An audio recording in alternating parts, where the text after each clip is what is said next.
ایسا لگتا ہے کہ کوئی سازش ہے، کیونکہ جس طریقے سے ایران آگے بڑھ رہا ہے اور وہ کسی بھی دھمکی کو ماننے کو تیار نہیں ہے۔ ایران آج لوگوں کی آنکھوں میں بہت زبردست کھٹک رہا ہے، اور اکیلا ایران ہی ہے جو آج فلسطینیوں کی حمایت میں ہے۔ عالم اسلام کے لیے ایک بہت ہی اندوہناک اور غمناک حادثہ ہے۔ آغائے سید ابراہیم رئیسی اور ان کے جو رفقا ہیں، اللہ تعالیٰ ان کو جوار رحمت میں جگہ عطا فرمائے۔ جو امت مسلمہ کو اور مسلم ملکوں کو متحد ہونا چاہیے، اور جو ظلم ہو رہا ہے اس کے خلاف سب کو مل کر آواز اٹھانی چاہیے۔ ایران کے راشٹرپتی ابراہیم رئیسی اور ان کے ساتھ ودیش منتری حسین عامر عبداللہیان اور ان کے ساتھیوں کے ہیلی کاپٹر کریش کے بعد جس طرف ایران میں غم اور سوگ کا ماحول رہا، اسی طرح کئی دیش ایسے ہیں کہ جہاں غم اور سوگ منایا گیا، اس میں ہمارا ملک بھارت بھی شامل ہے۔ میرے ساتھ مسجد فتح پوری کے شاہی امام ڈاکٹر مفتی مکرم صاحب موجود ہیں۔ مفتی صاحب، سب سے پہلے یہ بتائیے کہ کس طرح دیکھتے ہیں آپ اس حادثے کو؟ بہت ہی بڑا حادثہ ہے،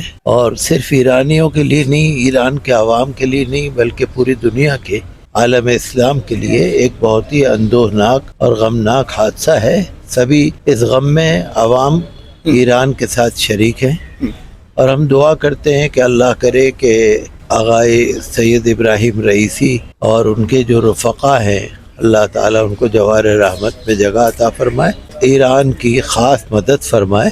آج کے دور میں خاص کر جیسے غزہ کا مسئلہ ہے، فلسطین کا ہے، مسجد اقصیٰ کا ہے، اسرائیل اور جو مغربی طاقتیں ہیں ان کی طرف سے جو ظلم اور جبر و استبداد کی جو حالت ہے، تو اس میں ملت اسلامیہ کو متحد ہونے کی ضرورت ہے۔ آغائے ابراہیم رئیسی کی یہی کوشش تھی، انہوں نے عربستان سے، سعودی عرب سے معاہدہ کیا تھا۔ میں تو یہی سمجھتا ہوں کہ آج امت مسلمہ کو اور مسلم ملکوں کو متحد ہونا چاہیے، اور جو ظلم ہو رہا ہے اس کے خلاف سب کو مل کر آواز اٹھانی چاہیے۔ مفتی صاحب، جس طرح میں نے شروع میں کہا کہ اس میں تمام ملک اس وقت ایران کے ساتھ کھڑے ہیں، سوگ ظاہر کر رہے ہیں، شوق جتا رہے ہیں، آج ہمارے ملک بھارت میں بھی ایک دن کا راشٹریہ سوگ منایا گیا، راشٹریہ دھوج کو جھکایا گیا، اور کسی بھی طرح کے جو منورنجن کے کارکرم ہوتے ہیں ان پر پوری طرح آج پابندی رہی۔ آپ بھارت کے اس قدم کو کیسے دیکھتے ہیں، اور آگے آنے والے وقت میں ایران اور بھارت کے جو رشتے ہیں ان کو کس طرح سے دیکھیں گے؟ بھارت کے اور ایران کے تعلقات تو ہمیشہ ہی اچھے رہے ہیں، اور بھی زیادہ اچھے ہیں،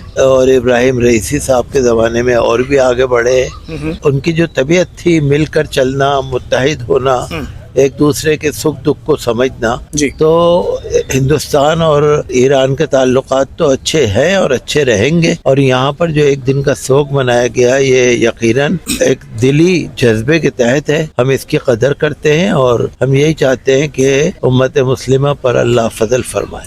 ایک آخری سوال مفتی صاحب، وہ جس طرح حالات چل رہے ہیں اس وقت، ایران اور اسرائیل کے بیچ جو ٹینشنز ہیں، جنگ چھڑی رہی، اس کے بعد حماس بھی، اور اس کے بعد پھر حزب اللہ، یہ تمام جس طرح سے لوگ فرنٹ پر ہیں، یہ تمام ملک، مجھے یہ بتائیے کہ یہ جو حادثہ ہوا ہے، کیا اس کو حادثہ سمجھا جائے یا پھر کوئی ایک بڑی سازش کے تحت اس گھٹنا کو انجام دیا گیا ہے؟ آپ کیا سوچتے ہیں؟ دیکھیے، بظاہر تو یہی لگتا ہے کہ کوئی سازش ہے۔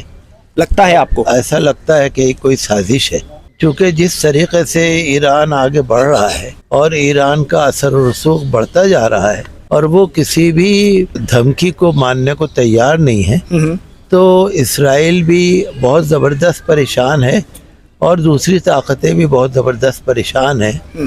تو میں سمجھتا ہوں اس میں کہیں نہ کہیں مجھے سازش لگتی ہے، اور جو حادثہ پیش آیا ہے وہ تو اللہ کو زیادہ معلوم ہے، لیکن ہو سکتا ہے، چونکہ جو حالات آج کل کے سیاسی حالات بن رہے ہیں ان میں یہ کوئی مشکل نہیں ہے، چونکہ آج کل آپ دیکھ رہے ہیں سائبر اٹیک ہو گیا، اور کون کون سے اٹیک ہو جاتے ہیں، تو کچھ پتہ نہیں ہے اس میں۔ دیکھیے، جو حقیقت ہے سامنے آئے گی۔ ایران آج لوگوں کی آنکھوں میں کھٹک رہا ہے، بہت زبردست کھٹک رہا ہے، اور اکیلا ایران ہی ہے جو آج فلسطینیوں کی حمایت میں ہے، مسجد اقصیٰ کے لیے بول رہا ہے، آواز اٹھا رہا ہے۔ تو بہرحال میں تو یہ چاہوں گا کہ اللہ کی مدد ہو، اور جو کچھ حادثہ ہوا اس کا ہمیں دلی صدمہ ہے، ہم تعزیت پیش کرتے ہیں۔ چلیے، بہت بہت شکریہ بات چیت کرنے کے لیے۔ مسجد فتح پوری کے شاہی امام ڈاکٹر مفتی مکرم اس وقت ہمارے ساتھ موجود تھے۔ مفتی صاحب نے سیدھے طور پر کہا کہ کہیں نہ کہیں کسی